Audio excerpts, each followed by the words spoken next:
El asesinato es un crimen atroz, pero es un crimen atroz que despierta el interés de la mayoría de los habitantes de la ciudad en la que se comete. Desde el célebre Hijo de Sam hasta el Midtown Slasher, acompáñame a explorar sorprendentes verdades sobre los asesinos en serie que han aterrorizado las calles de Nueva York. 1. Lizzie Halliday. Lizzie Halliday nació en 1895 en el condado irlandés de Antrim. A los 3 años, Lizzie se trasladó a Estados Unidos con sus padres. En 1879 se casó con su primer marido, pero este murió poco después. En 1881 acabó con Artemus Brewer, que también murió menos de un año después de su matrimonio. La recurrente incidencia de este hecho hizo que se levantaran algunas cejas, pero nadie le prestó atención hasta que se casó por 4ª vez. Esta vez, Lizzie se casó con Gurge Smith, un veterano de guerra, pero huyó tras un intento fallido de matarlo envenenando su té. En 1888 se presentó en Filadelfia en un salón propiedad de los McQuillan, sus amigos irlandeses. Lizzie vio algunas cualidades positivas en sus amigos, lo que le hizo montar una tienda para ella sola. Pero no mucho después, fue condenada a 2 años en la penitenciaría estatal del este de Filadelfia por quemar la tienda solo para conseguir el dinero del seguro. Uno pensaría que cumplir una condena en una prisión ayuda a los delincuentes a reflexionar, pero Lizzie nos demostró lo contrario. Tras su puesta en libertad, se convirtió en ama de llaves de Paul Halliday, que más tarde se convertiría en su 6º marido. Durante su matrimonio, quemó la casa de la familia Halliday. Fue un suceso doloroso, ya que Lizzie también tenía encerrado en su habitación al hijo discapacitado mental de Halliday, con la llave en su poder. No se detuvo ahí. Lizzie quemó el granero de Halliday y huyó con sus caballos, pero sorprendentemente Halliday también desapareció. La desaparición de Halliday levantó las sospechas de los vecinos, lo que les llevó a conseguir una orden de registro. Durante el registro se encontraron 3 cadáveres, 2 cuerpos femeninos que más tarde fueron identificados como Sarah y Margaret McQuillan, y el cuerpo mutilado de Paul Halliday. Lizzie fue detenida y acusada de los 3 homicidios. En 1894, Lizzie fue condenada a muerte por electrocución, convirtiéndose en la primera mujer en recibir ese veredicto. El gobernador de Nueva York redujo su condena a cadena perpetua en una institución psiquiátrica después de que un centro de detención médica la declarara enferma mental. Lizzie murió más tarde, en 1918. 2. Aaron Key. Aaron Key fue un asesino en serie y violador que tenía una obsesión morbosa por practicar la sodomía forzada con chicas adolescentes que vivían en varios complejos de viviendas situados en Harlem. En 1991 asesinó a su primera víctima, Paola Hillera, que tenía 13 años, Johalis Castro, de 19 años, y Rashida Washington, de 18, también fueron víctimas de las agresiones sexuales y muertes por estrangulamiento de Key. El cadáver de Castro solo pudo identificarse por una pulsera que llevaba en el tobillo, porque Key la había carbonizado hasta hacerla irreconocible. El Departamento de Policía de Nueva York realizó pruebas de ADN al cadáver de Rashida Washington en enero de 1999. El resultado de ADN encontrado se asoció también con otras 2 víctimas de violación en Manhattan en 1995 y 1996, lo que permitió descubrir la identidad del culpable, Aaron Key, de 25 años. El Departamento de Policía de Nueva York ofreció entonces $11,000 por su detención. Key, ahora en busca y captura, secuestró a Angelique Starling, de 15 años, en su piso de Brooklyn y la llevó en avión a Miami, Florida, iniciando así una búsqueda por la costa este. Key y Starling se alojaron en varios hoteles de Miami en las semanas siguientes. El 19 de febrero de 1999, la policía de Miami asaltó su habitación de hotel. Starling fue rescatada y trasladada en avión a Nueva York. Key voló de vuelta a Nueva York y fue acusado del asesinato de Rashida Washington, del secuestro y encarcelamiento falso de Starling y de los casos de violación de 1995 y 1996. Tras nuevos análisis, el ADN de Key se relacionó también con las muertes de Paola Hillera y Johalis Castro, y con otro caso de violación en 1992. Tras ser detenido, Key mostró una gran rabia ante el juez, durante la cual afirmó que era víctima de un gran complot que implicaba el cambio de ADN. En 2001, fue condenado a 3 cadenas perpetuas por los asesinatos y a 20 años más por las violaciones, tras ser declarado culpable gracias a las numerosas pruebas de ADN y al testimonio de las víctimas de violación que había dejado con vida. Más tarde, mientras Key estaba encarcelado, creó unas tarjetas de violación de 25 y 7 pulgadas que ilustraban informes manuscritos de sus crímenes, así como las cosas que había dicho a sus víctimas, como «Di, me encanta», Cállate y tómalo como una mujer, y actúa como si me quisieras. 3. Mary Beth Tinning. Mary Beth Tinning, residente en Schenectady, Nueva York, fue acusada de cometer muchos homicidios de niños, a pesar de ser descrita como una madre devota. Estos niños eran suyos, a diferencia de muchos otros casos de asesinato de niños. Entre 1975 y 1985, Tinning tuvo 9 hijos, 4 niños y 5 niñas. 8 eran sus hijos biológicos y 1 era adoptado. La mayoría murieron a los pocos meses de nacer. Ninguno llegó a cumplir los 5 años. Tinning visitaba con frecuencia las urgencias de los hospitales locales de Schenectady. Atemorizada, llevaba a sus hijos enfermos, diciendo que habían dejado de respirar. Los hospitales afirmaban sistemáticamente que la causa de la muerte era el síndrome de muerte súbita del lactante.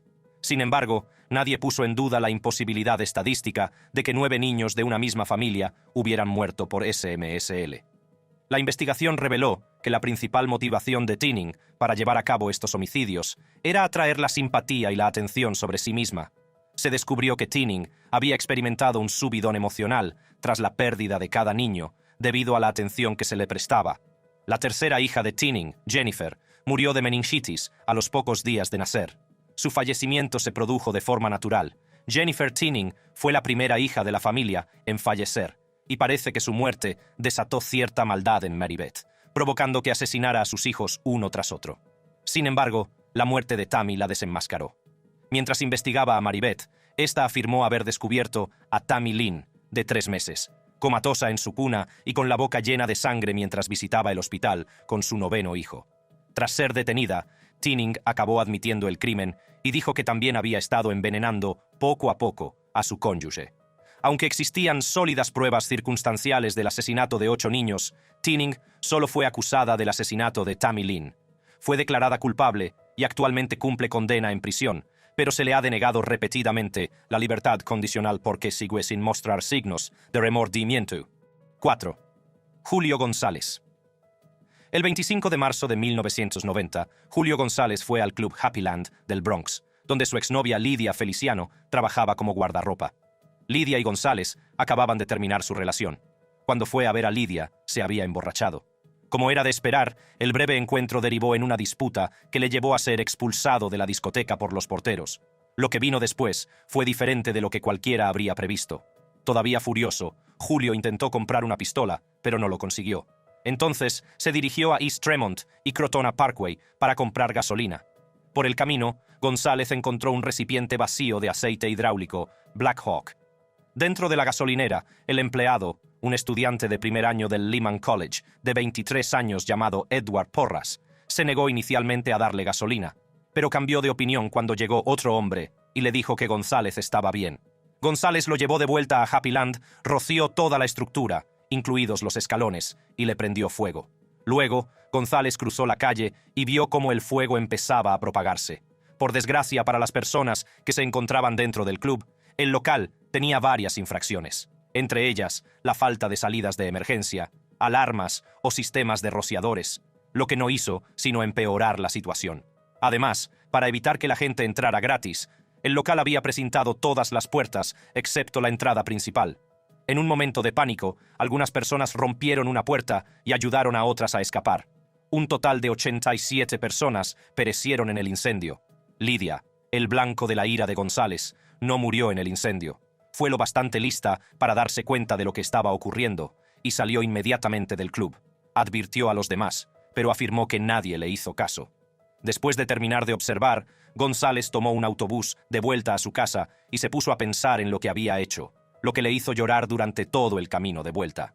Al día siguiente, la policía lo encontró aún dormido en su apartamento. Fue detenido, acusado y condenado a 25 años de prisión. Sin embargo, en 2016, mientras cumplía condena, sufrió un infarto que le causó la muerte. 5. Juanetta Hoyt.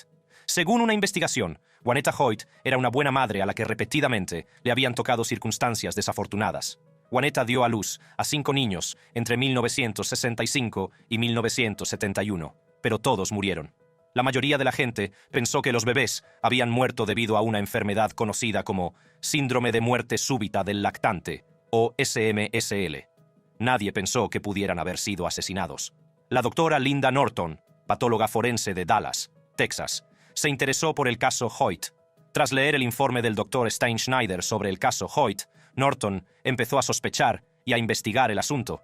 Esto la empujó a ponerse en contacto con un fiscal de un condado cercano. Cuando el fiscal fue ascendido a fiscal del distrito en 1992, siguió investigando el caso y lo envió a otro patólogo forense, Michael Baden, para que lo examinara. Cuando Baden investigó el caso, descubrió un secreto. Los niños Hoyt habían sido asesinados. En 1994, un par de años después del sorprendente descubrimiento de Baden, la acusación del caso pasó a manos del fiscal de distrito del condado, donde los Hoyt habían vivido en el momento del presunto crimen. Unos meses más tarde, Juanetta Hoyt fue abordada por un policía del estado de Nueva York, que resultó ser un viejo amigo. Le pidió que le ayudara en su investigación sobre el síndrome de muerte súbita del lactante. Sin embargo, se trataba de una trampa, ya que el policía, junto con otros 2 agentes, empezó a interrogarla sobre la muerte de sus hijos. Tras un intenso interrogatorio, Juanetta admitió haber matado a sus 5 hijos asfixiándolos. Juanetta intentó justificar sus actos, diciendo que mató a los bebés porque se lamentaban y deseaba acabar con ello. Tras un juicio celebrado en 1995, fue condenada a 75 años, 15 por cada asesinato. En agosto de 1998, mientras cumplía su condena, Hoyt murió de una enfermedad pancreática antes de su apelación. Esto la llevó a ser formalmente exonerada en virtud de la ley de Nueva York. 6. Martha Beck. Martha Beck creció en Florida en condiciones muy duras. Su madre la maltrataba y sufría acoso escolar debido a su peso. A Beck no le quedó más remedio que huir de casa. Años más tarde, Beck terminó sus estudios y se diplomó en enfermería. Sin embargo, su peso le impidió conseguir un trabajo en el sector sanitario. Más tarde, se trasladó a California, donde trabajó como enfermera en un hospital del Ejército de Estados Unidos. Durante su estancia en California, Beck se quedó embarazada fuera del matrimonio. Para evitar la vergüenza, regresó a Florida, alegando que el padre de su hija había muerto durante la campaña del Pacífico. Poco después de nacer su hija, se casó con Alfred Beck. Tuvieron un hijo, pero se divorciaron 6 meses después de casarse. Beck, ahora madre soltera de 2 niños pequeños, decidió poner un anuncio de corazones solitarios, al que respondió Raymond Fernández. Fernández, nacido el 17 de diciembre de 1914, se casó en España y tuvo 4 hijos, a algunos de los cuales abandonó.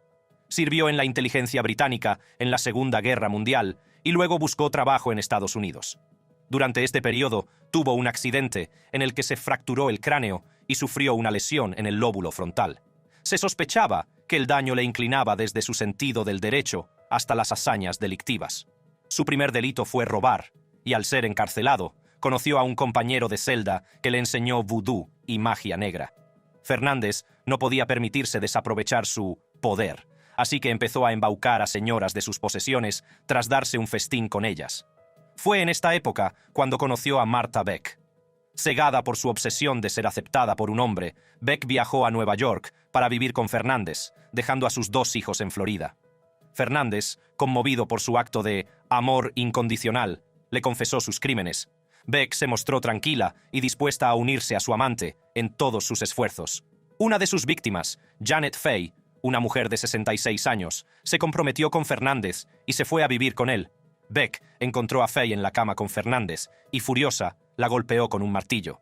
Fernández acabó estrangulándola hasta matarla. Por miedo, Beck y Fernández se mudaron a Byron Center Road, en Wyoming Township, Michigan. Allí se mudaron con una tal Delphine Downing y su hija de 2 años. Un día, Downing estaba nerviosa, así que Fernández le dio somníferos para calmarla. Su hija se turbó al verla en ese estado y empezó a llorar. Al ver esto, el miedo se apoderó de Beck y estranguló a la niña, pero no la mató.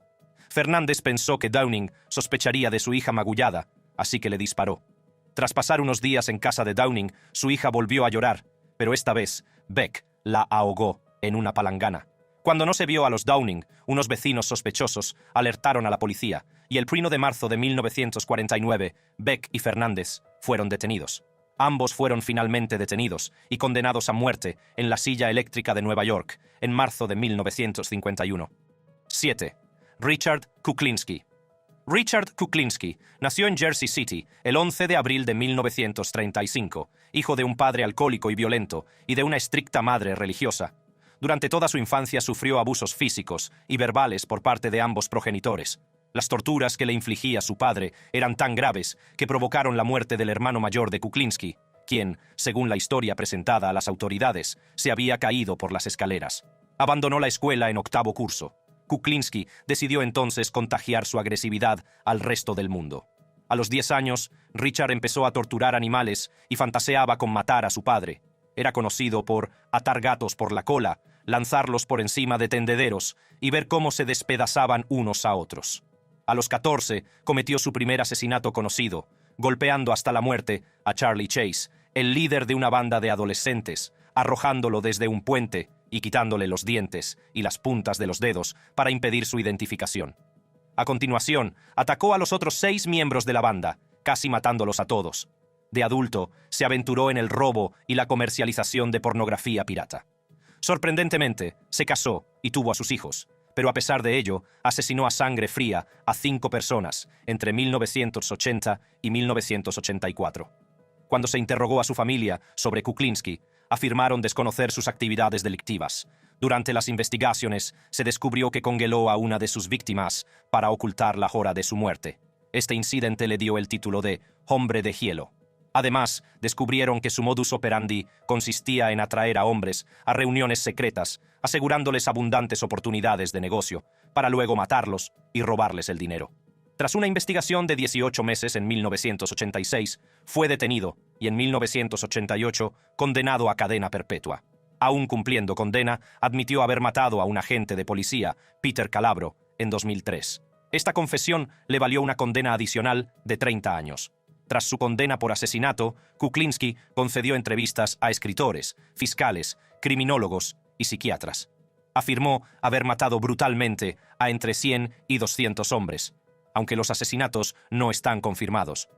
Kuklinski dijo haber sido sicario de la mafia y afirmó haber matado a Jimmy Hoffa, presidente de la International Brotherhood of Teamsters de 1957 a 1971. Tras más de 16 años en prisión, a Kuklinski se le diagnosticó la enfermedad de Kawasaki, una inflamación de los vasos sanguíneos, en octubre de 2005. Fue trasladado al Centro Médico St. Francis de Trenton, Nueva Jersey, para recibir tratamiento. Kuklinski falleció el 5 de marzo de 2006, a los 70 años. 8. Richard Angelo. Richard Angelo debería haberse contado entre los decentes. Angelo, técnico de urgencias médicas en el Hospital Buen Samaritano de Long Island, Nueva York, había alcanzado previamente el rango de Eagle Scout y prestado servicio como bombero voluntario. Se le describía como un hombre sinceramente preocupado por el bienestar de los demás. Sin embargo, esto no podía estar más lejos de la realidad. Angelo, enfermero, empezó a crear urgencias en el Hospital Buen Samaritano porque no se sentía reconocido. Inyectaba a los pacientes pabulón y anectin para provocarles parálisis, entumecimiento y, finalmente, un paro cardíaco, con la esperanza de ser él quien los salvara. Al principio, Angelo utilizó esta táctica con éxito, obteniendo el crédito que deseaba de sus compañeros de trabajo y de los pacientes que había salvado. Sin embargo, algunas personas observaron una tendencia a que las urgencias se produjeran durante el turno de Angelo, lo que hizo que el personal empezara a sospechar de él. Un día, uno de los pacientes se dio cuenta de que Angelo le estaba inyectando algo y consiguió tocar su botón de llamada, lo que alertó al personal de enfermería de la situación del paciente. Tras revisar la sustancia que Angelo intentaba administrar, lo descubrieron. En investigaciones posteriores, Angelo admitió haber salvado solo a 37 pacientes, de los cuales solo 25 pudieron sobrevivir a la terrible experiencia. Las autoridades también encontraron sustancias idénticas que causan parálisis en la residencia de Angelo.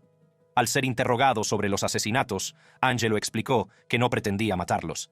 Quería crear una circunstancia en la que causara al paciente alguna dificultad respiratoria o algún otro problema, y mediante mi intervención o la intervención sugerida o lo que fuera, salir como si entendiera lo que estaba haciendo. No tenía confianza en mí misma, me sentía muy incapaz.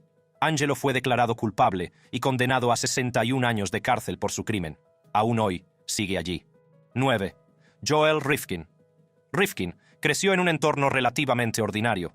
Sufrió un grave acoso en la escuela, donde tuvo un bajo rendimiento académico debido a sus problemas de aprendizaje.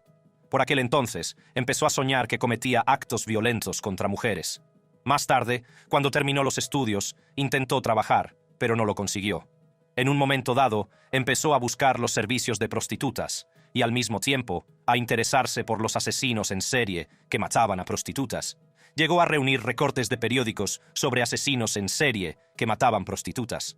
El 20 de febrero de 1989, Rifkin cometió su primer asesinato al matar a Heidi Balch en la casa que compartía con ella en East Meadow. Después, desmembró su cuerpo extrayéndole los dientes y las yemas de los dedos, metiendo la cabeza en un bote de pintura y abandonándola en el bosque de un campo de golf de Hopewell, Nueva Jersey.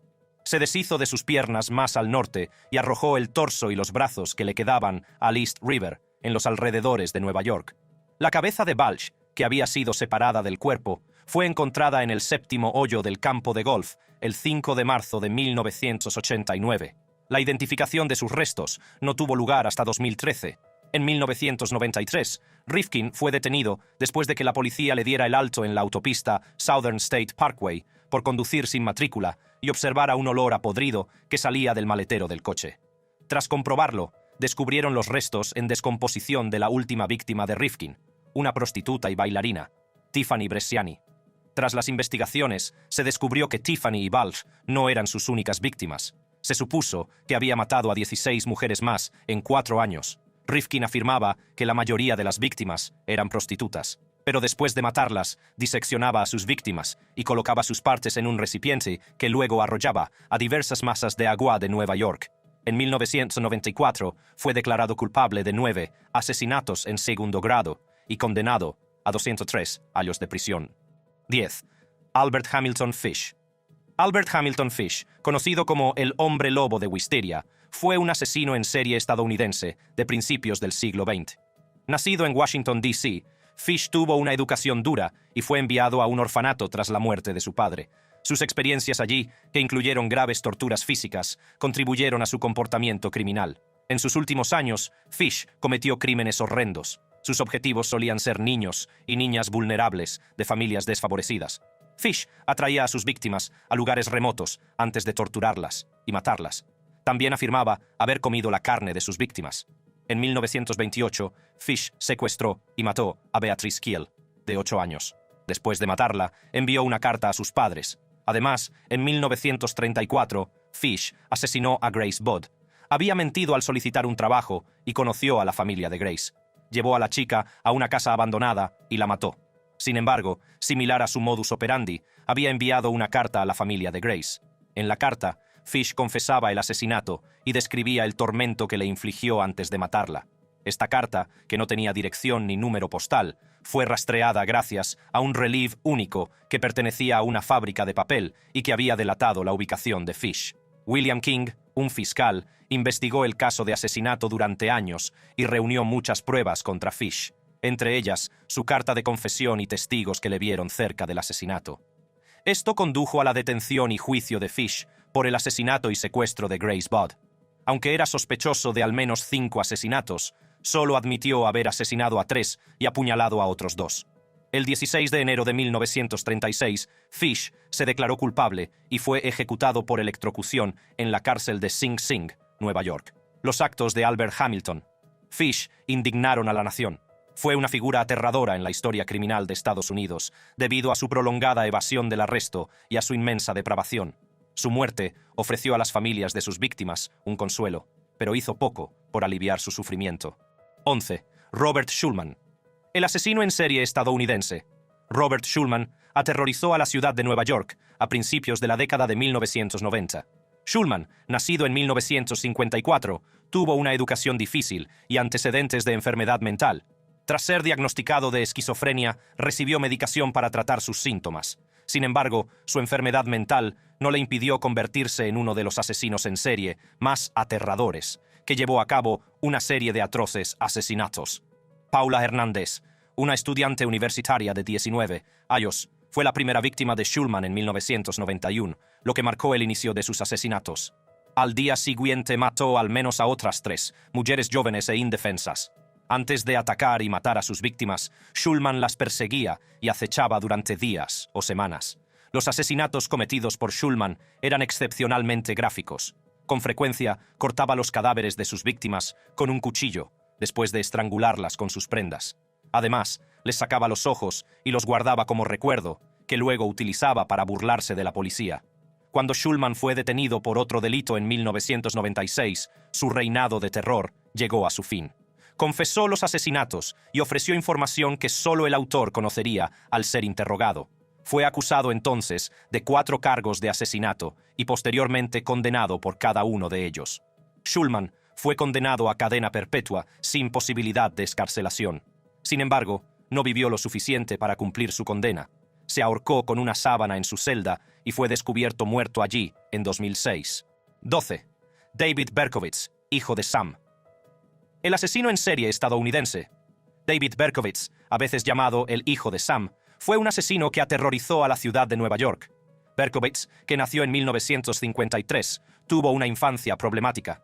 A los pocos días de nacer, su madre lo abandonó por razones desconocidas.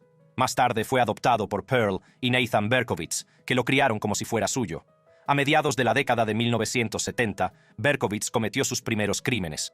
Fue responsable del asesinato de 2 jóvenes y hirió a una tercera. Durante el año siguiente, siguió matando a otras personas, principalmente parejas jóvenes que salían juntas. Berkowitz solía acercarse a sus víctimas en sus coches y dispararles con una pistola del calibre 44 a quemarropa. Las autoridades iniciaron una amplia búsqueda para intentar detener al hijo de Sam después de que sus asesinatos sembraran el pánico y la ansiedad en toda la ciudad. La excitación en torno al caso no hizo sino aumentar con las insultantes cartas de Berkowitz a la policía y a los medios de comunicación. En 1977, cuando un patrullero observó que el coche de Berkowitz coincidía con la descripción de uno que había sido visto abandonando la escena de uno de los asesinatos, Berkowitz fue finalmente detenido. Berkowitz admitió los asesinatos cuando la policía se acercó al automóvil y finalmente fue detenido. Durante el interrogatorio, Berkowitz declaró que el perro de su vecino fue una de las razones por las que se convirtió en asesino, afirmando que el perro exigía la sangre de mujeres jóvenes. Afirmó que Sam se refería a su antiguo vecino Sam Carr y que Harvey, que era el labrador negro de Carr, estaba poseído por un antiguo demonio que emitía órdenes irresistibles para que Berkowitz asesinara a personas. Berkowitz fue condenado a 6 cadenas perpetuas consecutivas, tras ser declarado culpable de 6 cargos de asesinato. A pesar de sus atroces crímenes, se había convertido en una especie de culto entre los aficionados al crimen real. En los últimos años, Berkowitz ha admitido sus delitos y se ha convertido al cristianismo. Afirma que la lectura del Salmo 34:6 de una Biblia que le regaló un compañero de prisión le llevó finalmente a la conversión. También dijo que a partir de ahora deberían referirse a él como el Hijo de la Esperanza en lugar del Hijo de Sam. Ahora promueve activamente la concienciación sobre la salud mental y hace hincapié en el valor de buscar atención para las personas que sufren enfermedades mentales. 13. Joseph Christopher, degollador de Midtown. El asesino en serie estadounidense. Joseph Christopher trabajó en Nueva York y otros estados a mediados de la década de 1980. Christopher nació en 1955, en Buffalo, Nueva York, hijo de Nicholas y Therese Christopher. Joseph aprendió a disparar y a usar un arma de Nicholas, un amante de las actividades al aire libre y cazador. Según sus amigos, la pasión de Christopher por la vida al aire libre superaba a todas sus demás aficiones. En 1978, Christopher, que padecía esquizofrenia paranoide, buscó ayuda tras detectar un deterioro de su estado mental. En septiembre de 1980, intentó ingresar en el centro psiquiátrico de Buffalo. El personal del centro psiquiátrico le informó de que no podía ser aceptado porque no suponía ningún riesgo para sí mismo ni para los demás.